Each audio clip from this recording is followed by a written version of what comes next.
மூன்றாம் அதிகாரம். ஜெப வேளையாகிய 9ஆம் மணி நேரத்திலே பேதுருவும் யோவானும் தேவாலயத்துக்கு போனார்கள். அப்பொழுது தன் தாயின் வயிற்றிலிருந்து சப்பானியாய் பிறந்த ஒரு மனுஷனை சுமந்து கொண்டு வந்தார்கள். தேவாலயத்திலே பிரவேசிக்கிறவர்களிடத்தில் பிச்சை கேட்கும்படி நாடோறும் அவனை அலங்கார வாசல் எண்ணப்பட்ட தேவாலய வாசல் அண்டையிலே வைப்பார்கள். தேவாலயத்திலே பிரவேசிக்கப் போகிற பேதுருவையும் யோவானையும் அவன் கண்டு பிச்சை கேட்டான். பேதுருவும் யோவானும் அவனை உற்று பார்த்து, எங்களை நோக்கிப் பார் என்றார்கள். அவன் அவர்களிடத்தில் ஏதாகிலும் கிடைக்கும் என்று எண்ணி அவர்களை நோக்கி பார்த்தான். அப்பொழுது பேதுரு, வெள்ளியும் பொன்னும் என்னிடத்தில் இல்லை, என்னிடத்தில் உள்ளதை உனக்கு தருகிறேன். நசரேயனாகிய இயேசு கிறிஸ்துவின் நாமத்தினாலே நீ எழுந்து நட என்று சொல்லி வலது கையினால் அவனை பிடித்து தூக்கிவிட்டான். உடனே அவனுடைய கால்களும் கரடுகளும் பெலன் கொண்டது. அவன் குதித்தெழுந்து நின்று நடந்தான். நடந்து குதித்து தேவனை துதித்துக் கொண்டு அவர்களுடனே கூட தேவாலயத்திற்குள் பிரவேசித்தான். அவன் நடக்கிறதையும் தேவனை துதிக்கிறதையும் ஜனங்கள் எல்லாரும் கண்டு தேவாலயத்தின் அலங்கார வாசல் அண்டையிலே பிச்சை கேட்க உட்கார்ந்திருந்தவன் இவன்தான் என்று அறிந்து அவனுக்கு சம்பவித்ததை குறித்து மிகவும் ஆச்சரியப்பட்டு பிரமித்தார்கள்.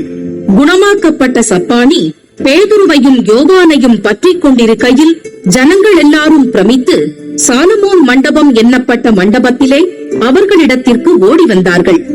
பேதுரு அதைக் கண்டு ஜனங்களை நோக்கி, இஸ்ரவேலரே, இதை குறித்து நீங்கள் ஆச்சரியப்படுகிறதென்ன? நாங்கள் எங்கள் சுய சக்தியினாலாவது எங்கள் சுய பக்தியினாலாவது இவனை நடக்க பண்ணினோம் என்று நீங்கள் எங்களை நோக்கி பார்க்கிறதென்ன? ஆபிரகாம், ஈசாக்கு, யாக்கோபு என்பவர்களுடைய தேவனாகிய நம்முடைய பிதாக்களின் தேவன் தம்முடைய பிள்ளையாகிய இயேசுவை மகிமைப்படுத்தினார். அவரை நீங்கள் ஒப்புக் கொடுத்தீர்கள். பிலாத்து அவரை விடுதலையாக்க தீர்மானித்த போது அவனுக்கு முன்பாக அவரை மறுதலித்தீர்கள். பரிசுத்தமும் நீதியும் உள்ளவரை நீங்கள் மறுதலித்து கொலை பாதகனை உங்களுக்காக விடுதலை பண்ண வேண்டுமென்று கேட்டு ஜீவாதிபதியை கொலை செய்தீர்கள். அவரை தேவன் மரித்தோரில் இருந்து எழுப்பினார். அதற்கு நாங்கள் சாட்சிகளாயிருக்கிறோம். அவருடைய நாமத்தை பற்றும் விசுவாசத்தினாலே அவருடைய நாமமே நீங்கள் பார்த்து அறிந்திருக்கிற இவனை பலப்படுத்தினது. அவரால் உண்டாகிய விசுவாசமே உங்கள் எல்லாருக்கும் முன்பாக இந்த சர்வாங்க சுகத்தை இவனுக்கு கொடுத்தது. சகோதரரே, நீங்களும் உங்கள் அதிகாரிகளும் அறியாமையினாலே இதை செய்தீர்கள் என்று அறிந்திருக்கிறேன். கிறிஸ்து பாடுபட வேண்டுமென்று தேவன் தம்முடைய தீர்க்கதரிசிகள் எல்லாருடைய வாக்கினாலும் முன் அறிவித்தவைகளை இவ்விதமாய் நிறைவேற்றினார். ஆனபடியினாலே கர்த்தருடைய சன்னிதானத்தில் இருந்து இளைப்பாறுதலின் காலங்கள் வரும்படிக்கும் முன்னே குறிக்கப்பட்ட இயேசு கிறிஸ்துவை அவர் உங்களிடத்தில் அனுப்பும்படிக்கும் உங்கள் பாவங்கள் நிவிர்த்தி செய்யப்படும் பொருட்டு நீங்கள் மனம் திரும்பி குணப்படுங்கள். உலகத் தோற்றம் முதல் தேவன் தம்முடைய பரிசுத்த தீர்க்க தரிசிகள் எல்லாருடைய வாக்கினாலும் உரைத்தவைகள் எல்லாம் நிறைவேறி தீரும் காலங்கள் வருமளவும் பரலோகம் அவரை ஏற்றுக்கொள்ள வேண்டும். மோசே பிதாக்களை நோக்கி, உங்கள் தேவனாகிய கர்த்தர் என்னைப் போல ஒரு தீர்க்கதரிசியை உங்களுக்காக உங்கள் சகோதரரிலிருந்து எழும்ப பண்ணுவார். அவர் உங்களுக்கு சொல்லும் எல்லாவற்றிலும் அவருக்கு செவி கொடுப்பீர்களாக.